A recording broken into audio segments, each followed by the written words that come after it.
Hello అండి, అందరికీ నమస్కారం. Welcome to Priya's kitchen Telugu. ఈరోజు మనం ఒక సింపుల్ రైస్ రెసిపీ ప్రిపేర్ చేసుకుందామండి. లంచ్ బాక్స్లోకైనా లేదంటే ఇంట్లో కూరగాయలు లేనప్పుడైనా ఇలా సింపుల్గా ఎగ్ ఫ్రైడ్ రైస్ని ఎటువంటి సాసులు లేకుండా అన్ని ఇంట్లో ఉండే వాటితోనే చాలా టేస్టీగా ఎలా చేసుకోవాలో చూసేద్దాం.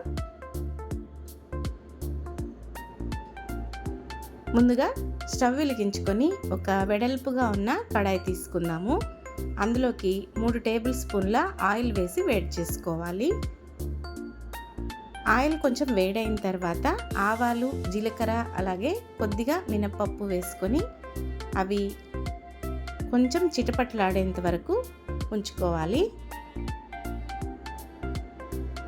తర్వాత ఇందులోకి ఒక పెద్ద సైజు ఉల్లిపాయ, 4-5 పచ్చిమిరపకాయలు అలాగే ఒక మీడియం సైజ్ క్యాప్సికమ్ని ఇలా ముక్కలుగా కట్ చేసుకొని వేసుకుందాము. ఈ ఎగ్ ఫ్రైడ్ రైస్లో క్యాప్సికమ్ వల్ల మనకి టేస్ట్ బాగుంటుంది, ఫ్లేవర్ కూడా బాగుంటుంది. ఇవి కొంచెం వేగిన తర్వాత మనం క్యాప్సికమ్ ముక్కలు అలాగే కొంచెం కరివేపాకు కూడా వేసుకుందాము. క్యాప్సికంలో మనకి సి విటమిన్ రిచ్గా ఉంటుందండి.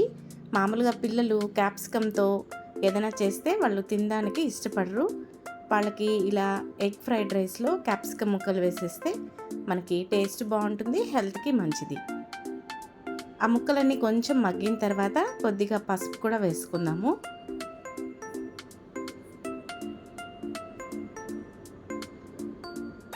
తర్వాత ఇప్పుడు ఇందులోకి ఒక టేబుల్ స్పూన్ అల్లం వెల్లుల్లి పేస్ట్ కూడా వేసుకోవాలి.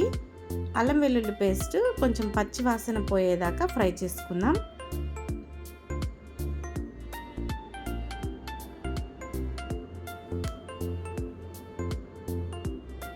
తర్వాత ఇందులోకి మనము ఎగ్స్ని పగలగొట్టి వేసుకుందాము. ఎగ్స్ మీ ఇష్టం అండి, మీరు రైస్ ఎంత క్వాంటిటీ తీసుకుంటారో దాన్ని బట్టి వేసుకోండి.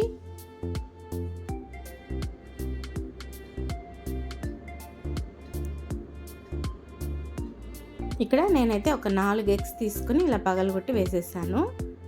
ఇలా ఎగ్స్ వేసిన వెంటనే కలపకుండా ఒక 2 నిమిషాలు అలా వదిలేసి తర్వాత ఎగ్ అంతా బాగా కలిపేసుకుందాము.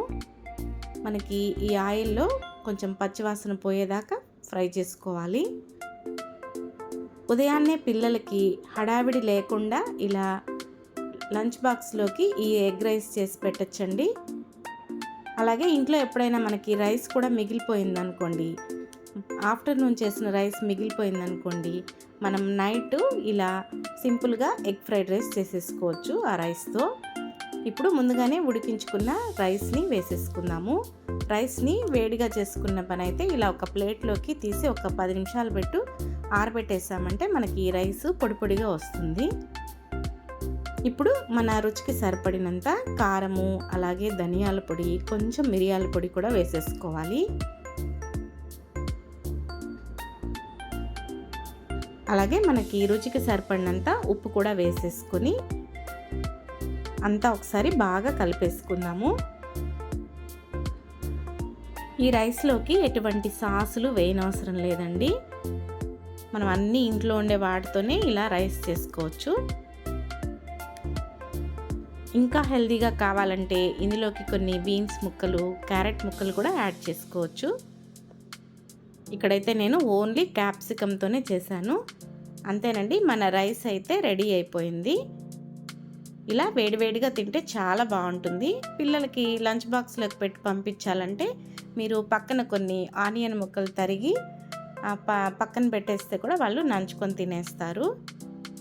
ఫైనల్గా అయితే మిరియాల పొడి వేసుకోవాలండి. ఈ ఎగ్ రైస్లోకి మిరియాల పొడి ఫ్లేవర్ చాలా బాగుంటుంది. అలాగే కొంచెం సన్నగా తరిగిన కొత్తిమీర తరుగు కూడా వేసేసుకోవడమే.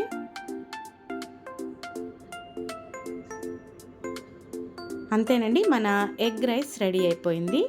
చాలా సింపుల్గా తయారు చేసి పిల్లలకు పంపించవచ్చు. మనం ఉదయాన్నే బ్రేక్ఫాస్ట్లోకైనా చేసుకోవచ్చండి. థ్యాంక్ యూ అండి. ఈ రెసిపీ మీకు నచ్చినట్లయితే మన ఛానల్ని కొత్తగా చూస్తున్న వారు ఛానల్ని లైక్ చేయండి, షేర్ చేయండి, అలాగే సబ్స్క్రైబ్ చేసుకోవడం మాత్రం మర్చిపోకండి.